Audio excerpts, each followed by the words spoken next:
Hello and welcome to the second part of this tutorial on creating a simple PHP strategy game.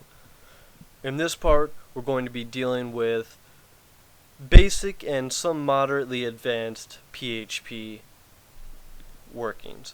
So we'll be working with PHP code in this tutorial. I'll show you the basics and for the most part what you'll need to create this game. So, as you can see here, the layout is still there. I haven't changed that. We'll be working with that in the next part, or probably two parts after, depending on how far we get with this. So, PHP is essentially server-side coding. Everything that happens on the server. You cannot see it on your computer because it's all executed before and while the page is loading, and most of the time pages load pretty fast, so you wouldn't be able to see most of the things anyways. At any rate, three things that I want to go over before you know about PHP. The first is that if you're using a web host, the web host has to support PHP files. If not, then you won't be able to actually run PHP code, and creating a game would be fairly difficult. Secondly, any files that you want to use PHP have to have the PHP extension. Things like page.html will only produce HTML code, but if you have a page.php, then you can use HTML code and PHP code. Fairly simple. And then last but not least, you have to have the correct PHP opening and closing tags when using PHP. So what I'm going to do now is I'm going to create a new PHP file, and we'll just call it test.php. So as you can see here, we have the opening and the closing PHP tags. Let me just save this as test.php, and if we go over to our game, test.php, you'll see that there is nothing there because it's just a blank page. Now, inside of the PHP tags, you can only use PHP codes. Like, if I try to use an HTML tag right here, just wait for it, you'll see error because you can't use HTML coding. So, I'll start off with the basics, and one of the basics is variables. Things like strings and numbers. To create a variable in PHP, you need to use the $sign. The $sign denotes that it's a variable. After that, you have to have the variable name. We'll just call this variable. Now, variables need to be equated to something. So you have to assign it to something, let's just say a string, for example. Hello world. And there you have it. No issues, nothing like that.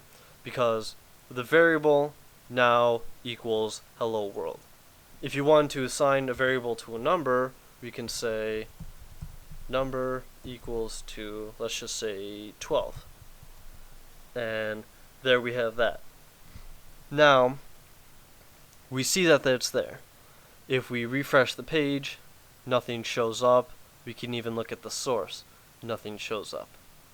Okay, so now what we're going to do is be able to print these things. Now, to print strings or variables or other such things to the actual web page, we need to use the echo command, function, keyword, whichever one you want to call it. It's all the same.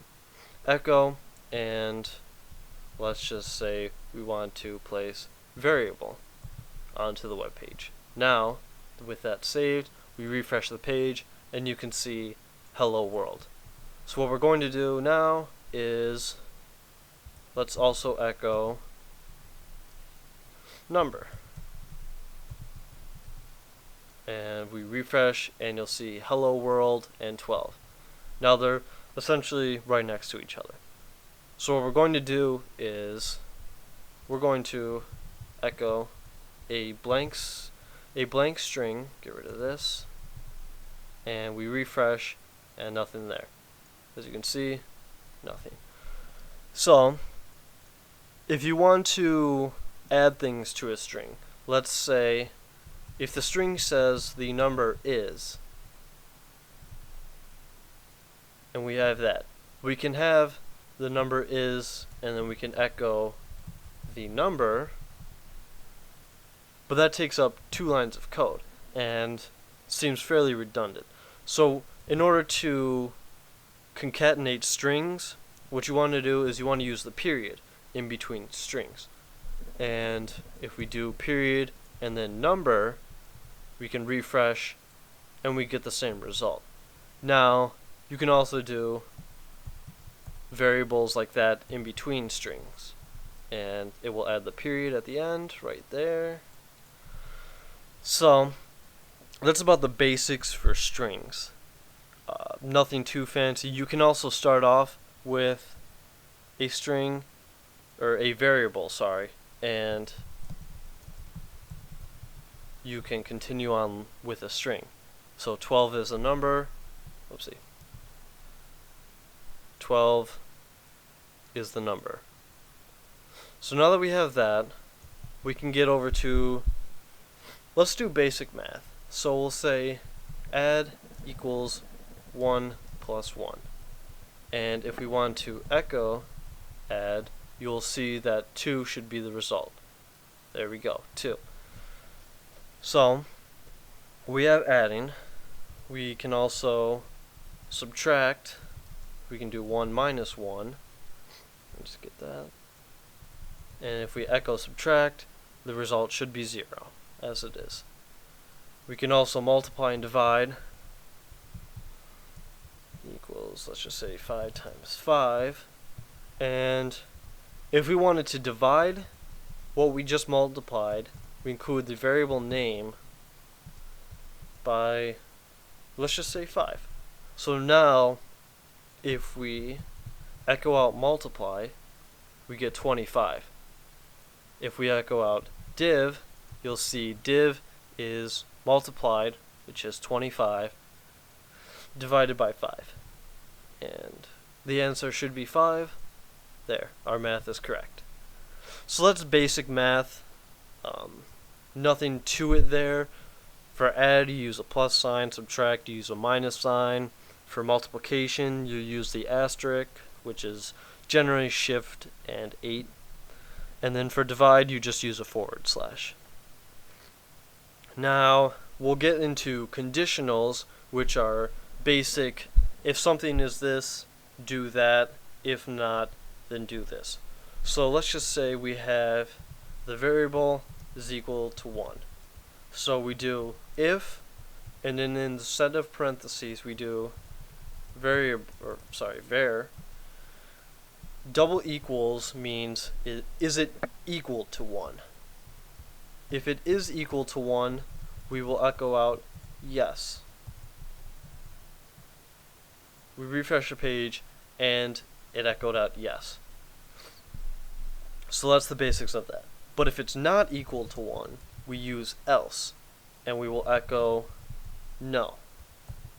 So if we change var to 2, var does not equal 1, so it will skip over to the else. And as you can see, no. So it is not equal to 1. So that's your basic if-else statement. I mean, you can also do like else if var equals 2, and then else,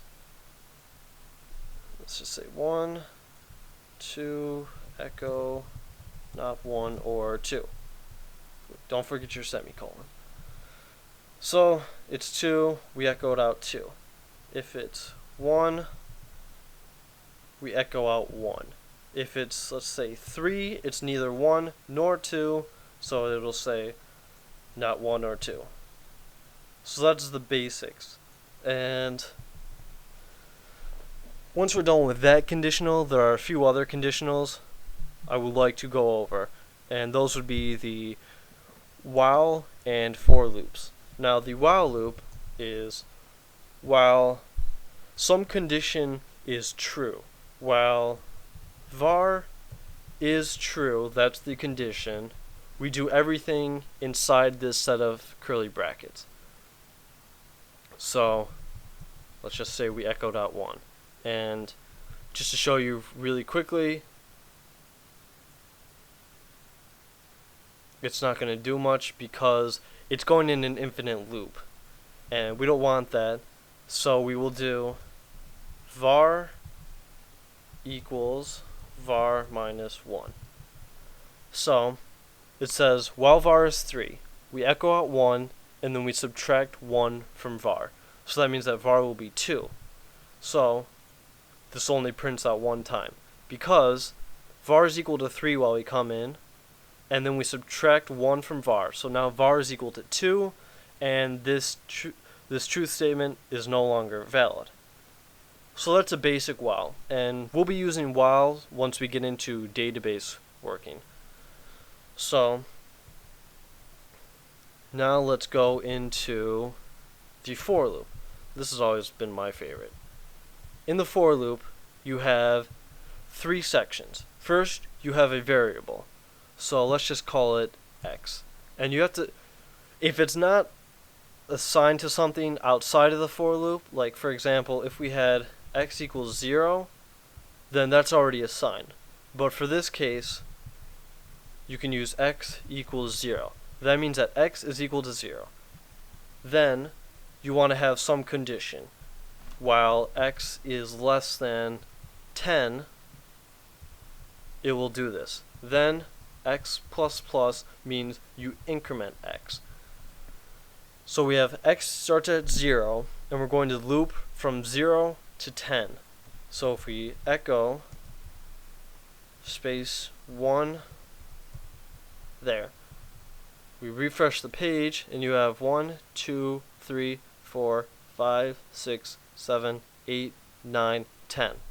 Because x goes 0, 1, 2, 3, 4, 5, 6, 7, 8, 9. And on the 9th iteration, x equals 9 here. X is less than 10. So we will execute whatever is in this loop, and then we increment x. So then once it comes around, x equals 10, and since it's not less than 10, we just exit this for loop. So that's basically that for for loops. We won't be using those too much, but it's always a possibility. Last but not least, I just want to do a basic function. To declare a function, you have to say function, and then the name of the function, and then inside the parentheses you can have parameters. So let's just say value is our parameter.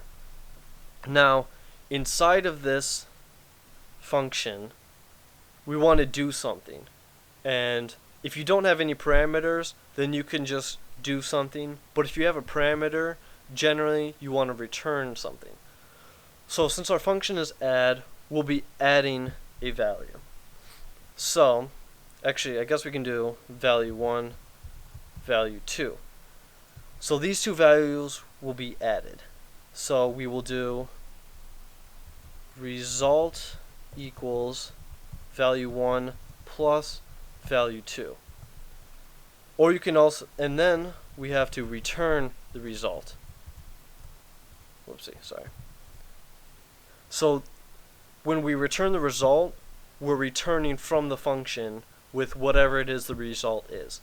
Now, the functions can be used as an assignment, so you can say some variable equals add of this, or you can even echo that. So we can echo add, and for the values you can use numbers and strings, but generally you want to use numbers. So if we say 1, 2, it should come out with 3 and 3. I'm out of time right now, so I will continue on in the next tutorial where we will be talking about databases. See you in the next tutorial.